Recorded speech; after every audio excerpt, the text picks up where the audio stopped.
हामी अब चाहिँ HTML को भिडियो सिरिजलाई स्टार्ट गर्न लागिरहेको छौँ र HTML ले कसरी काम गर्छ, HTML भनेको के हो, यसको हिस्ट्री के छ, हामीलाई HTML किन चाहिन्छ, यसको बारेमा बुझ्नुभन्दा अगाडि चाहिँ वेबसाइटले चाहिँ कसरी काम गर्छ भनेर बुझ्न जरुरी छ।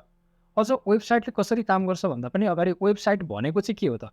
सिम्पल यसको डेफिनेसन हेर्नुहोस्, यसलाई कलेक्सन अफ वेब पेज भनेर भनिएको छ। वेब पेजेसहरूको कलेक्सन हो भनेर। अब यहाँनिर वेब पेजेस भने के हो हैन? त्यसैगरी यसको डेफिनेसन यो पुरा चाहिँ छैन, यो अपुरो डेफिनेसन छ। जस्तै यहाँनिर वेब सर्भरको कुरा आउँछ। वेबसाइट्स भनेको हामीले एटलिस्ट एउटा वेब सर्भरमा होस्ट गरेको हुनुपर्छ। त्यसैगरी एउटा कमन डोमेन नेम हुनुपर्छ हैन? वेब पेजहरू के हुन्छ, इन्टरलिङ्क्ड हुन्छ। यस्तो टर्महरू तपाईँले वेबसाइट्सको बारेमा फर्स्ट कसरी काम गर्छ, वेबसाइट्स भनेको के हो भन्दै गर्दाखेरि यस्ता कतिपय टर्महरू तपाईँले नसुनेको हुनसक्छ। यसको बारेमा म फर्दर पछि डिटेलमा कुरा गर्नेछु। अहिलेको लागि चाहिँ तपाईँले के बुझ्नुहोस् भने वेबसाइट्स भनेको चाहिँ हामीले नर्मल्ली कुनै पनि एउटा वेब ब्राउजरमा गएर हैन, मोबाइलबाट हुनसक्छ, ल्यापटपबाट हुनसक्छ, कुनै पनि वेब ब्राउजर जस्तै क्रोम भयो, फायरफक्स भयो हैन, यी वेब ब्राउजरमा गएर चाहिँ हामीले कुनै पनि वेबसाइट्सको नाम सर्च गऱ्यौँ भने त्यहाँ हाम्रो जुन एउटा डिस्प्ले भएर वेबसाइट्स आउँछ त्यो नै के हो, वेब पेज डिस्प्ले भएको हो। र एउटा वेबसाइट्समा धेरैवटा वेब पेजेसहरू हुन्छ है। अब योभन्दा पछाडि म तपाईँलाई एउटा इक्जाम्पल देखाउँछु। सपोज गर्नुहोस् तपाईँसँग यहाँनिर क्रोम हुनसक्छ, इड्स हुनसक्छ, फायरफक्स हुनसक्छ हैन। तपाईँको जुनसुकै तपाईँको के हुनसक्छ, वेब ब्राउजर हुनसक्छ। तपाईँ वेब ब्राउजरमा जानुहुन्छ, तपाईँको मोबाइलबाट जानुहोस् अथवा तपाईँ ल्यापटपबाट जानुहोस्, पीसीबाट जानुहोस्, जहाँबाट गए पनि वेब ब्राउजरमा गएर तपाईँले सपोज गर्नुहोस् एउटा कुनै ekantipuर.com भनेर तपाईँले सर्च गर्नुभयो। जस्तो तपाईँले ekantipuर भन्ने बित्तिकै के हुन्छ, यो जुन डोमेन नेम छ यसलाई के भन्छ, यसलाई भन्छ डोमेन नेम। र यो डोमेन नेम चाहिँ त्यहाँ जेनेरेट भइरहेको हुन्छ। तपाईँले विचार गर्नुभयो भने कुनै पनि वेबसाइट लोड भइसकेपछि तपाईँले सर्च बारमा गएर हेर्नुभयो भने त्यो के हुन्छ, त्यहाँ डोमेन नेम त्यहाँ बनेर बसिरहेको हुन्छ। त्यसभन्दा पछाडि यो वेब ब्राउजरमा गएर ekantipuर सर्च गर्नुभयो भने एउटा ekantipuरको एउटा पेज तपाईँको अगाडि डिस्प्ले हुन्छ। यसलाई नै भन्छौँ हामी वेब पेज। र यो पेजमा तपाईँले डिफ्रेन्ट बटनहरू देखिरहनु भएको छ, डिफ्रेन्ट अन्य कुराहरू सबै आइकनहरू देखिरहनु भएको छ र एउटा बटन क्लिक गर्दा एउटा पेज आइरहेको छ, अर्कोमा क्लिक गर्दा अर्को पेज आउँछ हैन। यो भनेको सबै के हो, वेब पेजहरूको कलेक्सन्सलाई चाहिँ डिस्प्ले भएर आइरहेको हुन्छ। र वेब पेज भनेको पनि के हो, HTML को एउटा डकुमेन्ट हो जुन तपाईँको स्क्रिन अगाडि आएर डिस्प्ले हुन्छ।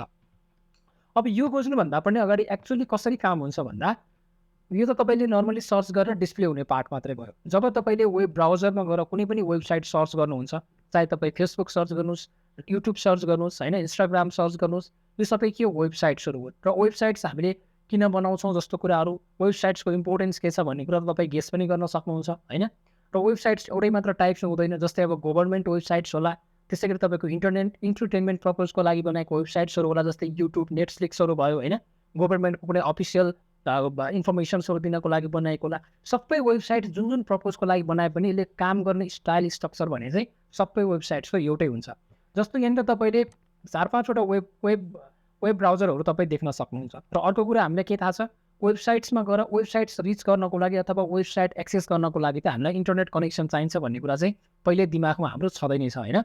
अब तपाईँको जस्तै यो वेब ब्राउजरहरू भयो र यो वेब ब्राउजरमा मैले गएर ekantipuर सर्च गरेँ भने सबैभन्दा पहिलो स्टेप्स के हुन्छ भन्दाखेरि यो मैले ekantipuर भन्ने चाहिँ यो डोमेन नेम हो। यो डोमेन नेमलाई चाहिँ आइपीमा कन्भर्ट गर्ने काम गर्छ DNSले, डोमेन नेम सिस्टम हुन्छ। यसको बारेमा पनि पछि डिटेलमा हेरौँला।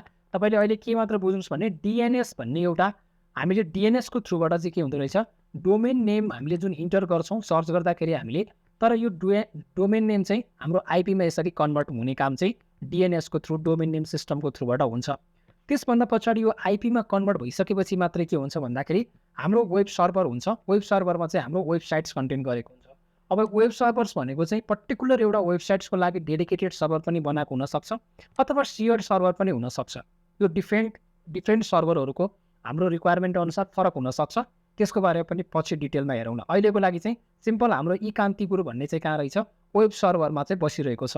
र यो वेब सर्भरमा जानुभन्दा अगाडि डिरेक्टली किन ekantipuरले गएर किन सर्च हुँदैन भन्दाखेरि चाहिँ यो वेब सर्भरभित्र चाहिँ यसको डोमेन नेम बसेको हुँदैन, यसको आइपी बसेको हुन्छ। जसरी हाम्रो घरहरू डिफ्रेन्ट ठाउँमा हुन्छ र हाम्रो जसरी घर बाहिर घर नम्बर लेखेको हुन्छ, त्यसै गरी वेब सर्भरभित्र पनि डिफ्रेन्ट वेबसाइटहरू छन् र ती सबै वेबसाइट्सहरूको आइपी एड्रेस छ। र त्यो आइपी एड्रेस चाहिँ के हुन्छ भन्दा यो डोमेन नेमसँग यसको आइपी एड्रेस चाहिँ म्याच गराउने काम चाहिँ DNSले गरिदिन्छ र यो वेब सर्भरभित्र जान्छ। र वेब सर्भरभित्र हाम्रो के हुन्छ, कान्तिपुरको पेज बसिरहेको हुन्छ, वेबसाइट्स बसिरहेको हुन्छ होइन। वेबसाइट्स भनेको जुन कलेक्सन अफ वेब पेजेस भने मैले, त्यो बसिरहेको हुन्छ। त्यस पछाडि जब यो डोमेन नेम र आइपी एड्रेस म्याचिङ हुन्छ, म्याचिङ भइसकेपछि हाम्रो वेब सर्भरबाट चाहिँ तपाईँको हाम्रो जुन यो कान्तिपुर छ, यो कान्तिपुरको पेज चाहिँ हाम्रो वेब ब्राउजरमा गएर डिस्प्ले हुन्छ।